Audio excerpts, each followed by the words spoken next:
Hello students, कैसे हैं आप सभी। मैं विमलेश कुमार आप सभी का आपके अपने यूट्यूब चैनल GMD क्लासेज में हार्दिक स्वागत करता हूं। स्टूडेंट्स, पिछले सेशन में आप लोगों ने जाना कि अम्ल, क्षार और लवण क्या होते हैं, ये आप पढ़ चुके हैं। इसके बाद इससे पिछली क्लास में आपने जाना कि अम्ल क्षार सूचक क्या होते हैं और उन पर अम्लों और क्षारकों के यौगिकों में क्या प्रभाव पड़ता है। तो उसी श्रृंखला को आगे बढ़ाते हुए स्टूडेंट्स, आज हम लोग बात करेंगे अम्ल धातुओं, धातु कार्बोनेट्स और कार्बोनेट के साथ किस प्रकार से क्रिया करते हैं और क्रिया करने के पश्चात उनसे क्या उत्पाद तैयार होता है। तो स्टूडेंट्स, बाकी बातों में समय ना गवाते हुए आइए शुरू करते हैं आज का सेशन। चलते हैं। तो हमारा हेडिंग है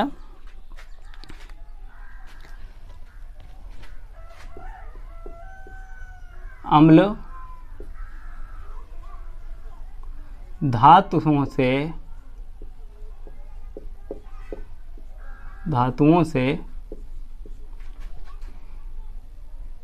कैसे क्रिया करते हैं।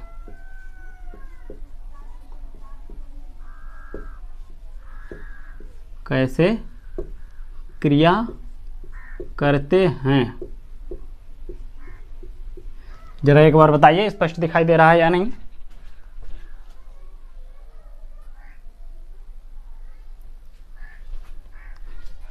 अम्ल धातुओं से कैसे क्रिया करते हैं, ठीक है।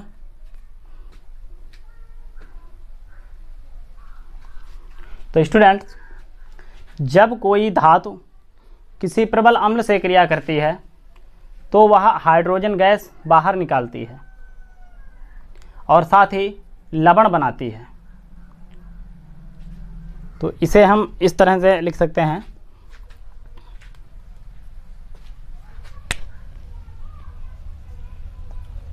अम्ल जब क्रिया करता है किसी धातु से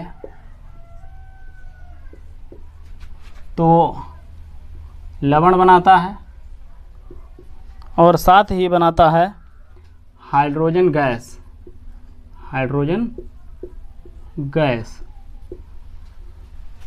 तो अधिकांश धातुएं जो हैं वो अम्लों से क्रिया करके लवण और हाइड्रोजन गैस बनाती हैं। आइए इसको एग्जाम्पल के साथ समझते हैं। तो स्टूडेंट, पहला एग्जाम्पल है हमारा जिंक धातु जब सल्फ्यूरिक अम्ल से क्रिया करती है। जिंक जो एक धातु है स्टूडेंट, तो जिंक धातु की क्रिया सल्फ्यूरिक अम्ल से करा देते हैं स्टूडेंट। सल्फ्यूरिक अम्ल से, सल्फ्यूरिक अम्ल से। ये हमारा एग्जाम्पल फर्स्ट है। तो आइए देखते हैं। देखिए, ये है जिंक और सल्फ्यूरिक अम्ल का सूत्र कई बार आ चुका है सेशन में। आप सभी जान चुके होंगे कि इसका अणुसूत्र होता है H2SO4, ठीक है स्टूडेंट। जब क्रिया इनकी हो जाती है तो ये बनाता है जिंक सल्फेट यानी कि Z यानी SO4 और प्लस हाइड्रोजन गैस मुक्त करता है। ये एरो का निशान स्टूडेंट जब ऊपर की तरफ होता है इसका मतलब होता है कि ये गैस है, ठीक है। आइए नाम लिख देते हैं इन सभी के। इसका नाम है जिंक सल्फ्यूरिक अम्ल,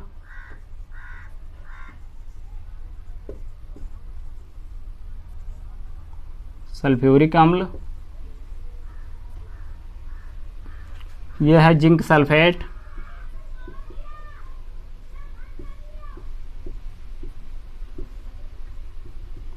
जिंक सल्फेट और ये हाइड्रोजन गैस।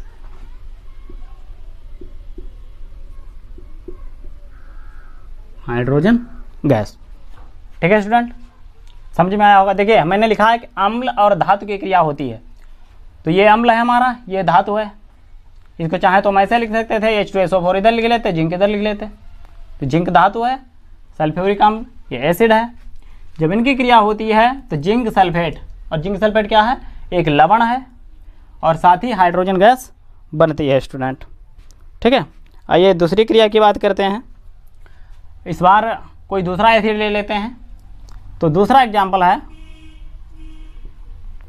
जिंक की क्रिया, जिंक की क्रिया, इस बार ले लेते हैं स्टूडेंट हम हाइड्रोक्लोरिक एसिड, हाइड्रोक्लोरिक अम्ल से, हाइड्रोक्लोरिक अम्ल से। तो स्टूडेंट जिंक का तो अणुसूत्र वही सेम रहेगा, जिंक प्लस इस बार क्या लिया, हाइड्रोक्लोरिक अम्ल, तो HCl ले लेते हैं और क्रिया कराएंगे तो बन जाएगा जिंक क्लोराइड ZnCl2, ZnCl2 और प्लस हाइड्रोजन गैस मुक्त होती है। समीकरण को बराबर कर लेंगे, संतुलित कर लेंगे। यहाँ पर क्लोरीन भी 2 लगी है और यहाँ हाइड्रोजन भी 2 है, तो अगर हम यहाँ 2 लगा दें तो समीकरण अब हमारा संतुलित हो जाएगा। आइए इसका नाम लिख लेते हैं, इसका नाम है जिंक, इसका नाम हाइड्रोक्लोरिक अम्ल,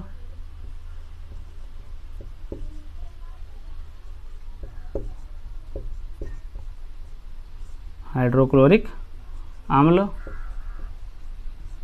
इसका नाम जिंक क्लोराइड,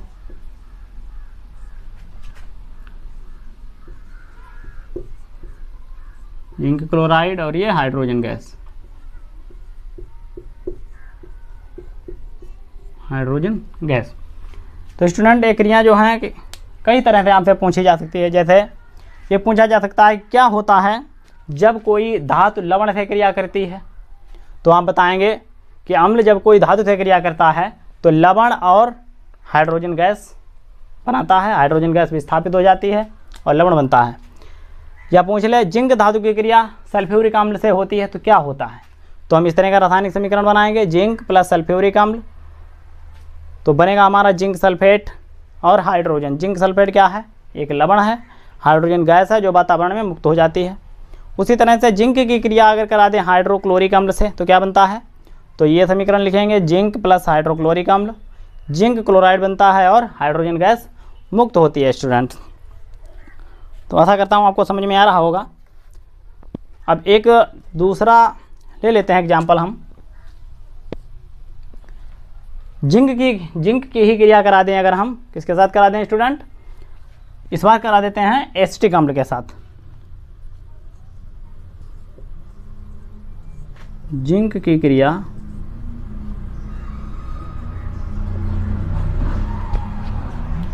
एसिटिक अम्ल से,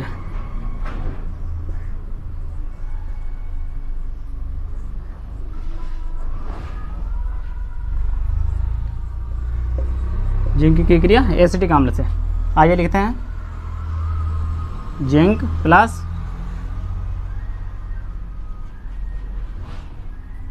ये एसिटिक अम्ल का सूत्र है, आप में से अधिकांश लोग इससे वाकिफ हैं।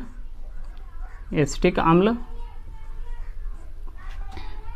जब क्रिया होगी तो ये बनाएगा स्टूडेंट CH3COO और क्या बचा Zn प्लस हाइड्रोजन गैस मुक्त हो जाएगी। यहाँ पर हाइड्रोजन 2 हैं, यहाँ 1 था तो इसको 2 यहाँ पर लगाते हैं। अब यह समीकरण हमारा पूरा हो गया। ठीक है, तो जिंक एथेनॉइड बनता है। तो इस तरह से ये 3 क्रियाएं अलग अलग प्रकार के अम्लों के साथ मैंने धातु से कराई हैं। जिंक धातु मैंने तीनों जगह ली है। जिंक धातु की तरह आप अन्य धातुएं ले सकते हैं, जैसे सोडियम ले सकते हैं, पोटेशियम ले सकते हैं। तो उनकी भी क्रिया जो है वो सेम कंडीशन में होगी। आप लोग इसका स्क्रीनशॉट ले लें जिससे कि हम बढ़ सकें आगे की ओर।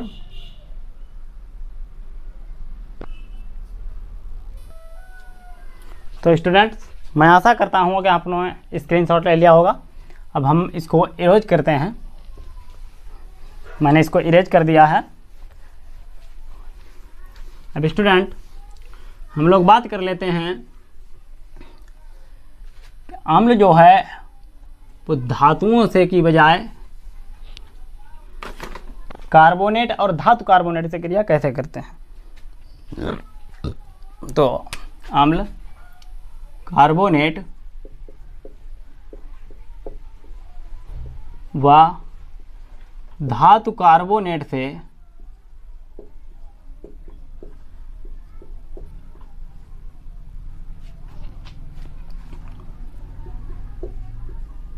किस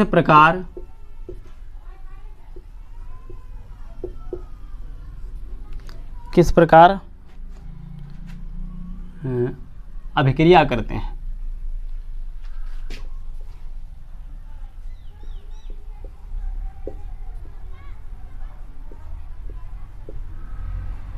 अभिक्रिया करते हैं।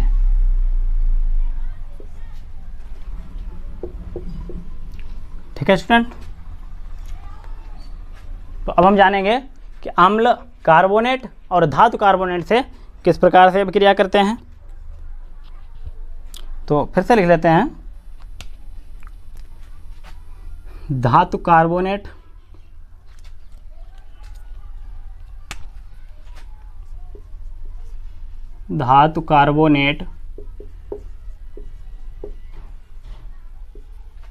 या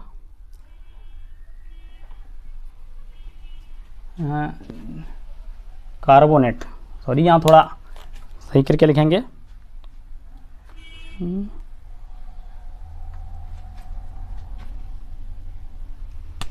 यह है धातु कार्बोनेट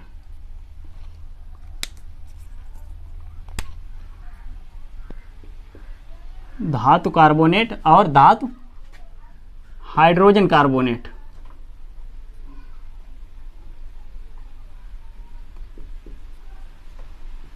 हाइड्रोजन कार्बोनेट से किस प्रकार अभिक्रिया करते हैं। तो हम लोग जो है धातु कार्बोनेट से और धातु हाइड्रोजन कार्बोनेट यानी बाई कार्बोनेट से किस प्रकार क्रिया करते हैं। तो धातु कार्बोनेट या फिर धातु बाई कार्बोनेट यानी कि हाइड्रोजन कार्बोनेट, धातु हाइड्रोजन कार्बोनेट प्लस अम्ल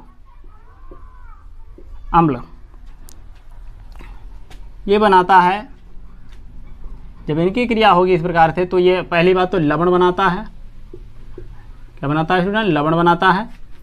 और प्लस लवण के साथ साथ ये बनाता है जल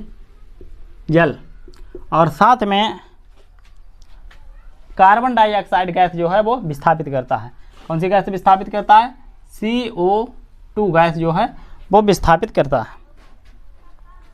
ठीक है स्टूडेंट, देखिए कायदे के साथ समझिए जरा कि धातु कार्बोनेट हो या धातु का हाइड्रोजन कार्बोनेट यानी बाई कार्बोनेट हो, जब वो किसी अम्ल से क्रिया करता है तो सबसे पहले तो लवण बनाता है और लवण के बाद जल बनाता है और साथ में कार्बन डाइऑक्साइड गैस विस्थापित करता है। इसी बात को और अच्छे से समझने के लिए हम एक एग्जाम्पल के साथ इसे समझते हैं। तो एग्जाम्पल है हमारा, फर्स्ट एग्जाम्पल है कार्बोनेट ले लेते हैं सोडियम का।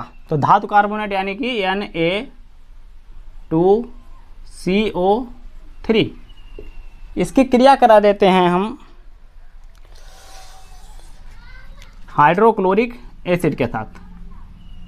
थोड़ा नीचे लिखते हैं, थोड़ा नीचे बढ़ाकर लिखते हैं Na2CO3 प्लस HCl क्रिया कराएंगे तो सबसे पहले तो बनेगा NaCl यानी कि सोडियम क्लोराइड, NaCl ये नमक बन गया और ये एक लवण है। अब साथ में क्या बनेगा देखिए जल बताया है तो जल निकलेगा,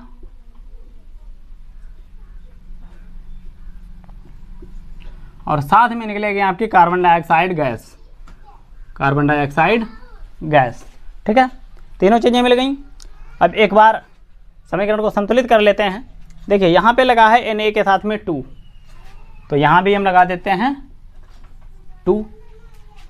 अब यहाँ सोडियम डबल होने के साथ साथ क्लोरीन भी डबल हो गया, और क्लोरीन है हमारे पास यहाँ, तो यहाँ भी लगाते हैं हम 2। अब ये इतना समीकरण संतुलित हो गया। अब यहाँ देखिए हाइड्रोजन 2 है, तो हाइड्रोजन कहाँ पर है, यहाँ पर है, 2 से मल्टीप्लाई कर दी तो हाइड्रोजन भी डबल हो गई। ऑक्सीजन, कुल ऑक्सीजन गिन लीजिए, 1 2 3 और 2 5। इधर देखिए कितना है, इधर है हमारे पास केवल 3।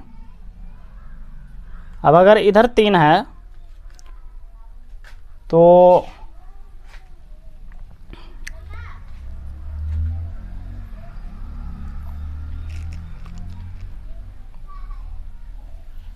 सॉरी, मुझे लगता है कि कुछ गलत गिन लिया है। 2 1 3 ऑक्सीजन है हमारे पास।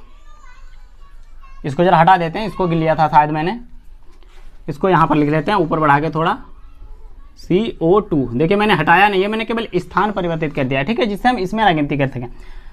अब हाइड्रोजन के 2 थे तो यहाँ हो गए। ऑक्सीजन कितनी है, 1 और 2 3, तो O3 यहाँ लगा हुआ है, यानी 3 ऑक्सीजन भी बराबर हो गई। कार्बन 1 यहाँ है और 1 कार्बन यहाँ है। इस तरह से हमारा समीकरण जो है ये संतुलित रासायनिक समीकरण हो गया। आइए इन सभी का नामकरण कर देते हैं। इसका नाम है sodium carbonate, sodium carbonate,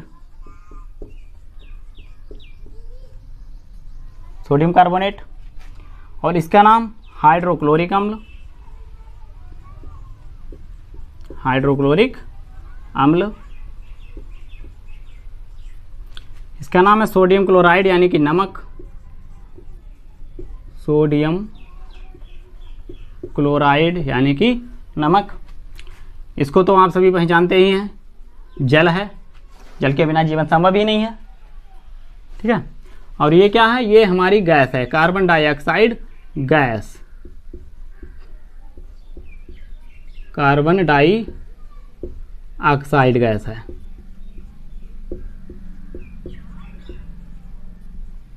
carbon dioxide gas है।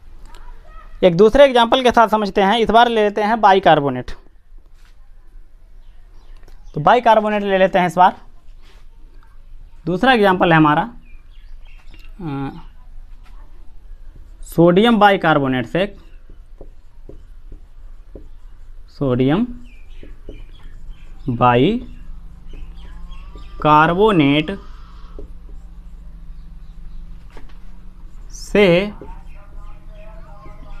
HCl की क्रिया, HCl की क्रिया। आइए देखते हैं। देखिए Na2CO3 ये था सोडियम कार्बोनेट, और सोडियम बाइकार्बोनेट लिखेंगे तो ये NaHCO3, ये सोडियम बाइकार्बोनेट का सूत्र है। सेम क्रिया कराएंगे हाइड्रोक्लोरिक अम्ल से, क्या बनेगा, वही सेम चीज़ें बनेगी, क्योंकि यहाँ पे लिखा हुआ है धातु कार्बोनेट और धातु हाइड्रोजन कार्बोनेट, यानी कि या तो कार्बोनेट क्रिया करे या हाइड्रोजन कार्बोनेट क्रिया करे किसी अम्ल से, तो दोनों ही दशाओं में लवण, जल और कार्बन डाइऑक्साइड बनेगी। तो देखिए NaCl से क्रिया कर लेगा तो फिर से क्या बनेगा, NaCl बनेगा, प्लस जल बनेगा, और प्लस बनेगी आपकी कार्बन डाइऑक्साइड गैस, क्योंकि वातावरण में मुक्त हो जाती है। आइए बैलेंस ही देख लेते हैं एक बार। सोडियम 1, यहाँ भी 1, क्लोरीन यहाँ 1, यहाँ भी 1, H2 1 और 1 2 हाइड्रोजन हो गए। ऑक्सीजन 1 और 2, इधर 3 ऑक्सीजन हो गई, यहाँ भी 3 हो गई। कार्बन 1 और यहाँ भी 1, दोनों तरफ परमाणुओं की संख्या बराबर है। तो समीकरण हमारा कैसा होगा, संतुलित रासायनिक समीकरण होगा। नाम लिख देते हैं आइए सभी के। Sodium bicarbonate, sodium bicarbonate,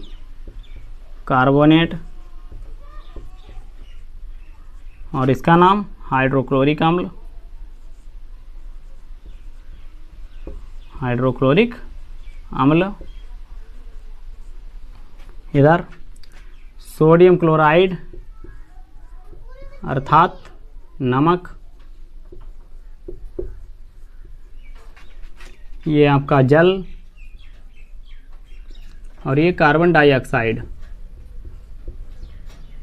carbon dioxide,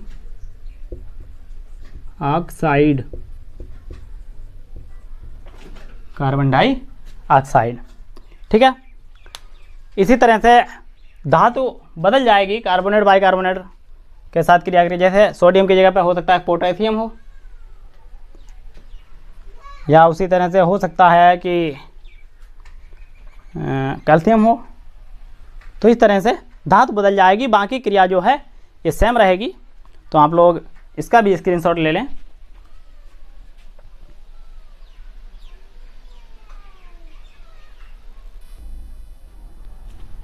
तो स्टूडेंट, आप लोगों ने स्क्रीनशॉट ले लिया होगा। आइए इसको इरेज करके बढ़ते हैं आगे की ओर।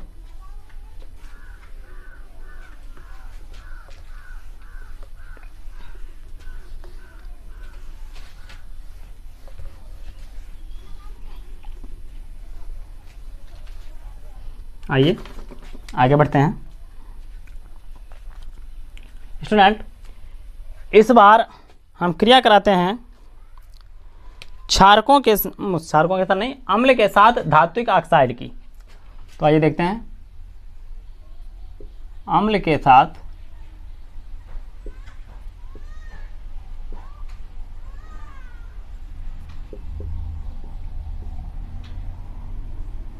के साथ धात्विक ऑक्साइड की क्रिया, यानी कि धातुओं के ऑक्साइड से क्रिया,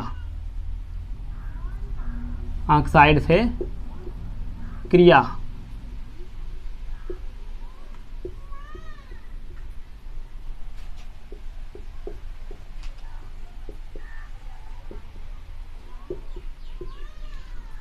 तो स्टूडेंट, इसके लिए भी आपको बताते हैं, जब कोई धातु का ऑक्साइड किसी प्रबल अम्ल से क्रिया करता है तो लवण बनाता है और साथ ही बनाता है जल। आइए इसको भी लिखते हैं। धात्विक ऑक्साइड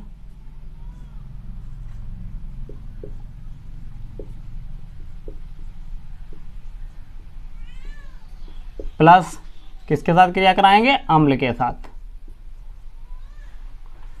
क्या बनेगा स्टूडेंट? लवण बनेगा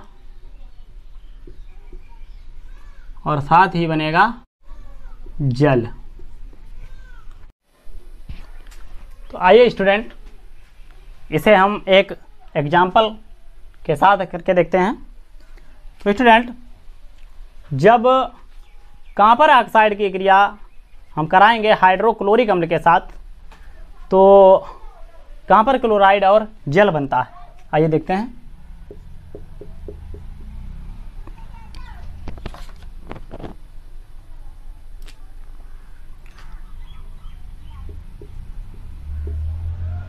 कॉपर क्लोराइड, सॉरी क्लोराइड नहीं, कॉपर ऑक्साइड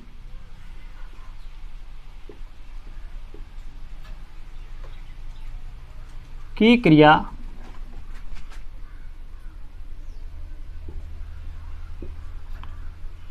कॉपर ऑक्साइड की क्रिया हाइड्रोक्लोरिक अम्ल के साथ कराने पर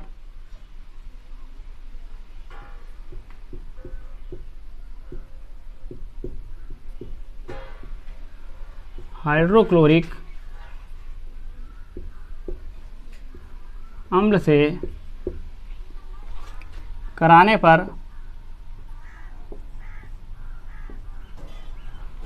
हाइड्रोक्लोरिक अम्ल से कराने पर कॉपर क्लोराइड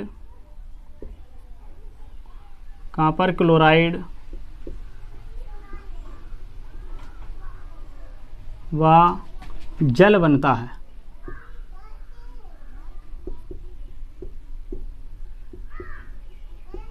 जल बनता है।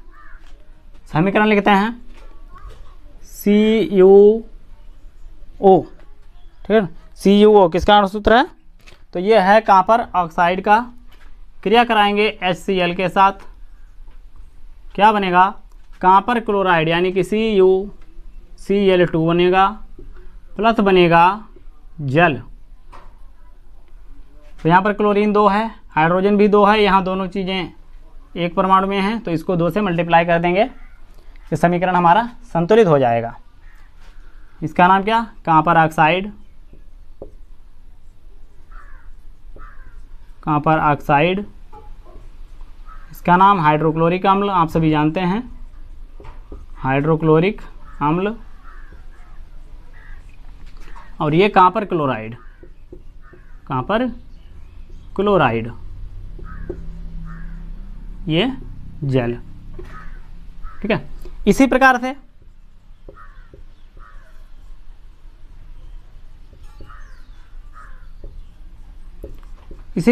कुछ अन्य धात्विक ऑक्साइड जैसे सोडियम ऑक्साइड, मैग्नीशियम ऑक्साइड व फेरिक ऑक्साइड भी समान क्रिया करते हैं।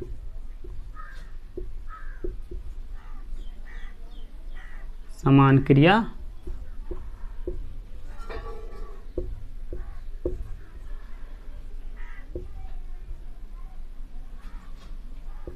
करते हैं। ठीक है स्टूडेंट, आप लोग इसका स्क्रीनशॉट ले लें।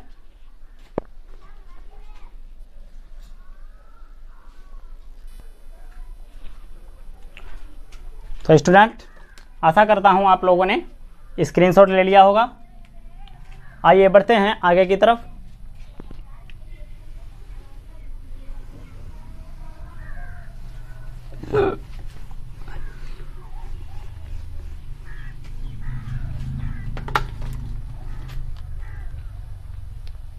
तो स्टूडेंट, अब देखते हैं हम अम्ल की क्रिया क्षार के साथ। अम्ल की क्रिया क्षार के साथ, क्षार के साथ। आइए देखते हैं अम्ल की क्रिया क्षार के साथ कराने पर क्या होता है। तो स्टूडेंट, जब किसी प्रबल अम्ल की क्रिया प्रबल क्षार के साथ कराई जाती है तो लवण बनता है, और इस समीकरण को हम इस तरह से प्रदर्शित करते हैं, अम्ल प्लस क्षार, क्या बनेगा, लवण और जल बनेगा, लवण प्लस जल। ठीक है, आइए उदाहरण के साथ इसको देखते हैं। पहला है उदाहरण है हमारा स्टूडेंट अम्ल। अम्ल ले लेते हैं हम HCl और क्षार ले लेते हैं NaOH। HCl प्रबल अम्ल है, NaOH एक प्रबल क्षार है।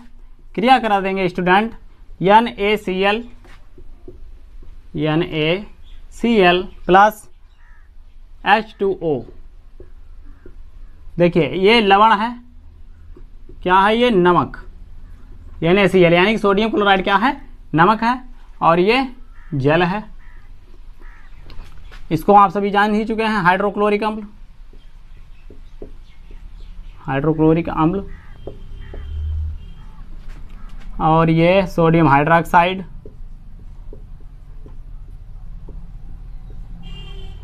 Sodium hydroxide. तो ये प्रबल अम्ल था, प्रबल क्षार था। जब किसी प्रबल अम्ल की क्रिया प्रबल क्षार के साथ कराते हैं तो लवण और जल बनता है। दूसरा एग्जाम्पल देख लेते हैं हम। इस बार ले लेते हैं पोटेशियम हाइड्रोक्साइड ले लेते हैं, और साथ ही ले लेते हैं सल्फ्यूरिक अम्ल H2SO4 प्लस पोटेशियम हाइड्रोक्साइड। क्रिया कराएंगे स्टूडेंट। पोटेशियम जो है सल्फेट से क्रिया कर लेगा और बना देगा K2SO4, K2SO4 पोटेशियम सल्फेट बना देगा। साथ में कौन बचेगा स्टूडेंट, साथ में बचेगा हमारा जल H2O। ठीक है, क्या बनाएगा स्टूडेंट, देखिए सल्फ्यूरिक अम्ल एक प्रबल अम्ल था, पोटेशियम हाइड्रोक्साइड एक प्रबल क्षार था, दोनों की क्रिया हमने करा दी, क्या बनेगा? पोटेशियम सल्फेट बनेगा और साथ में जल बनता है। आइए अब देख लेते हैं कि दोनों तरफ परमाणुओं की संख्या बराबर है या नहीं है। H2 यानी कि हाइड्रोजन बराबर है, सल्फेट बराबर है, यहाँ पोटेशियम 1 है, यहाँ 2 है, तो यहाँ 2 लगाइए। अब पोटेशियम तो बराबर हो गया, लेकिन हाइड्रोजन कितने हो गए? 2 इधर 2 इधर, 4 हो गए, तो 2 यहाँ भी लगा दीजिए। अब हमारा समीकरण संतुलित समीकरण हो गया है। इसका नाम क्या है स्टूडेंट? सल्फ्यूरिक अम्ल।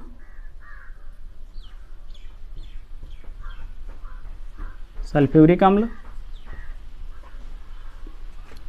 पोटेशियम हाइड्रोक्साइड,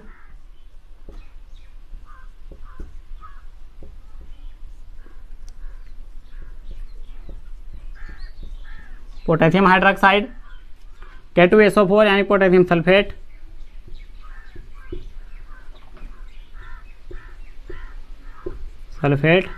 और जल। इसी तरह से प्रबल अम्ल और प्रबल क्षार की क्रियाओं से लवण ही बनते हैं। तो स्टूडेंट इसका स्क्रीनशॉट ले लें आप लोग।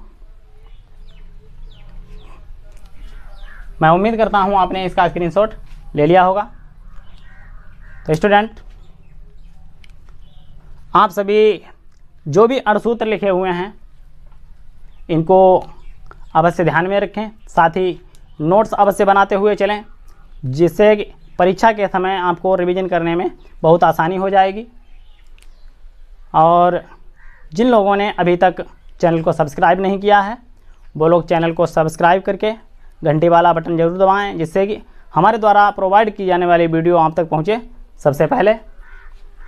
और साथ ही आप सभी चैनल को अधिक से अधिक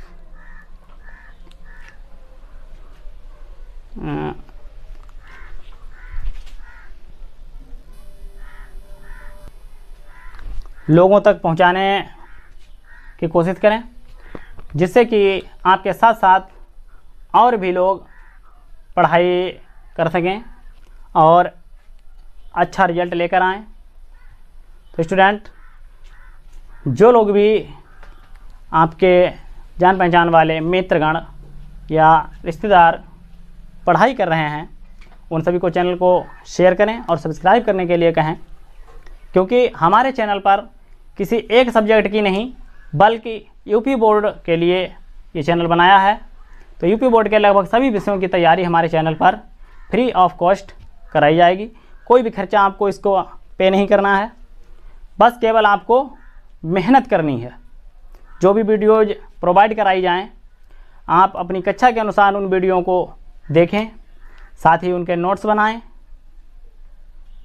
और परीक्षा में अच्छे अंक लाएं। यही मेरी शुभकामनाएं हैं आपके साथ। तो स्टूडेंट आज का सेशन हम समाप्त करते हैं, बस यहीं तक। मिलेंगे अगले वीडियोज के साथ, तब तक के लिए नमस्कार and thank you for watching.